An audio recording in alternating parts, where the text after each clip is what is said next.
Welcome to Ascension's Worship at Home service for the 5th Sunday of Lent, March 29th. Today's service, we will have an introductory study and a sermon by Pastor Nolan. We will also hear the first hymn sung in our new sanctuary, the Tallis Canon, sung by Ascension's choir last November. We are glad you are here. Though we may be separate, we come together in spirit.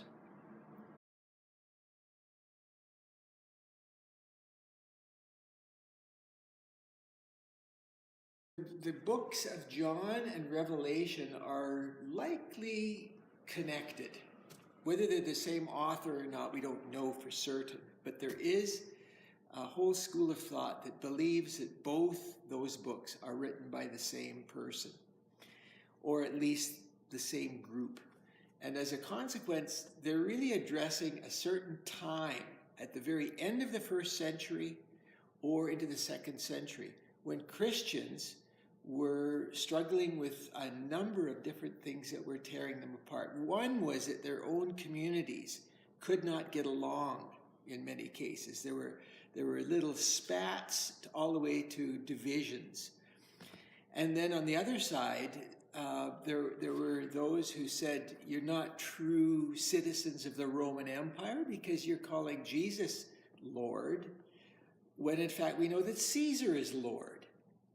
So Paul addresses the group that's fighting among themselves in their various churches in Ephesus and Galatia, the Corinthians. All of those letters are addressing issues within their communities that are tearing them apart. And people don't always want to hear that because they've got their own systems in place and they've got leaders that they think have got it right and yet are leading them down the garden path. So the context for the Gospel of John was to say to these people who only had one thing in mind that would somehow verify or validate themselves, namely that Jesus was coming again. It was all about the second coming. And literally it was the idea that Jesus was going to come down out of the clouds and restore everything to the way it used to be. It's that whole thing that they're talking about in the United States about making America great again. It's that hindsight thing that sort of glorifies the past, which probably wasn't all that great anyway, because people didn't like Jesus when he was alive. They even put him on a cross. So there's all of that stuff going on, and to that, these writers, or this writer, Gospel of John and Revelation, are attempting to sort things out so that people think differently about what it means to be a Christian. And as a consequence, they write in a way that's different from simply telling the stories. There is an interpretation of what those stories really meant. And as a consequence of that, there was probably some confusion, because it meant then that Jesus wasn't coming as soon as they thought, or even that it didn't literally mean that Jesus was coming down out of the clouds, as they might have presumed. So there was a movement away from a literal understanding towards an understanding that was much greater, towards the sense that the Spirit of Christ, the way Jesus was, is the way in which they need to be. The way Jesus was towards others is the way they need to be towards others. The way Jesus was in relationship to God is the way in which they need to be in relationship to God.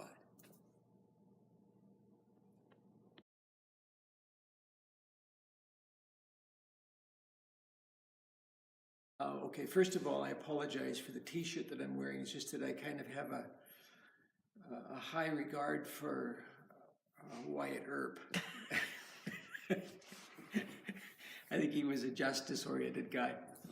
Anyway, the Gospel of John is written with the intention of leading people towards a deeper understanding of Jesus going all the way to Golgotha, going to the crucifixion.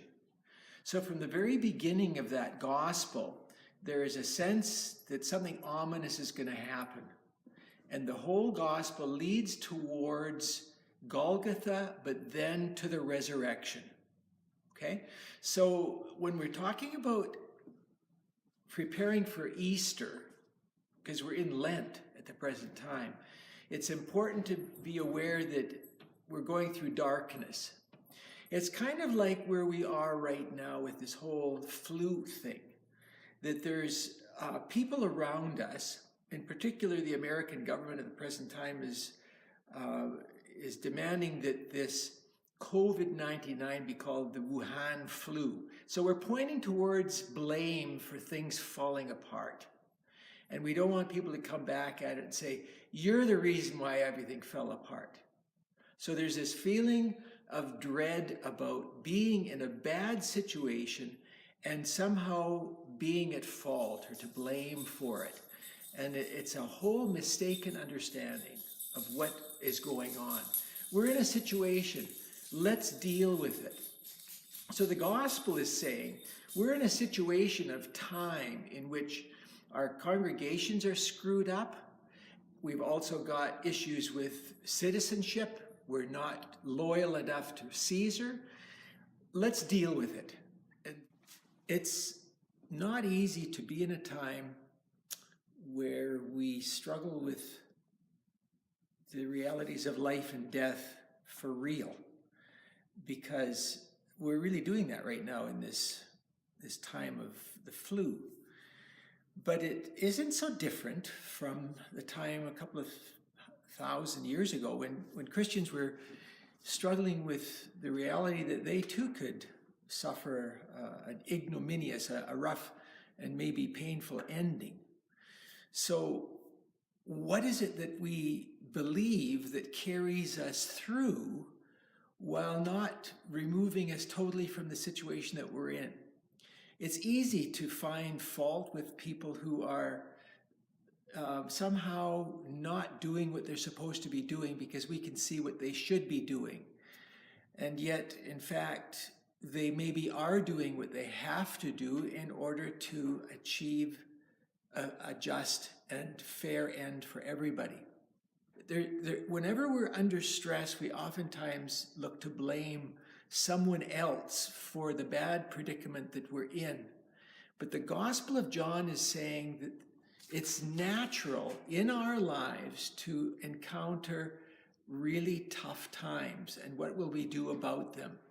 We will be aware as Christians that Jesus went all the way in spite of that he didn't try to avoid it, but he encountered it. He engaged with those things that caused him ultimately to be nailed on a cross, to die. And then what did the resurrection mean? Because we didn't get stuck at the grave. We looked at what was beyond the grave. The sermon that I've got before me and that I'm going to be recorded preaching is kind of a mini resurrection story. It comes sometime before the actual events of Jesus' crucifixion and his being put in the tomb, wrapped up in the tomb. But it's telling us that something's going to happen that we need to be aware of, that when there is death, we're not to be consumed by the death.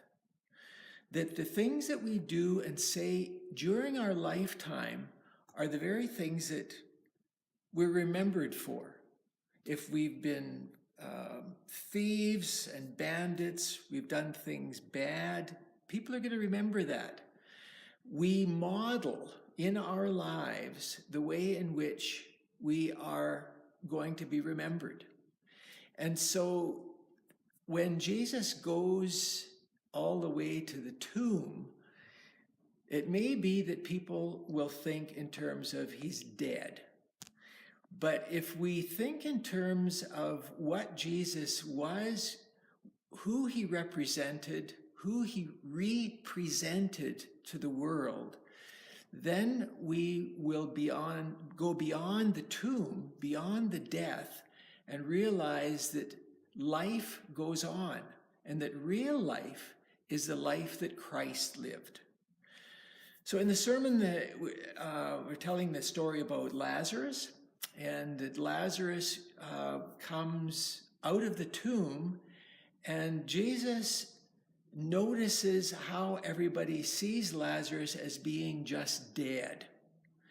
But then Jesus says, take away the stone, open up the tomb, and think in terms of who Lazarus was and who he really still is, that his spirit can never be killed, that spirit is the spirit that we are to unbind and that we are to recognize as being something that we ourselves can live out in the way in which we live our lives. So we're getting a sense that Lazarus is sort of the prelude to Golgotha, the tomb, and resurrection.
Our psalm for today is Psalm 130.